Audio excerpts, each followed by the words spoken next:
I have a saying, for me anyway, that the elephant keeps walking as the dogs keep barking. Everybody wants you to be successful till you're successful. That's a fact. Then once you're successful, everybody wants to tear you down.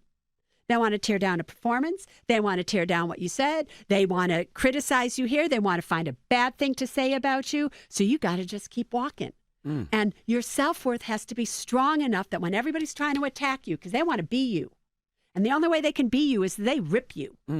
And you have to be strong enough to take those attacks. You just got to be strong enough. And when you're strong enough and you get who you are, man, what a life. Now you're living a wealthy life.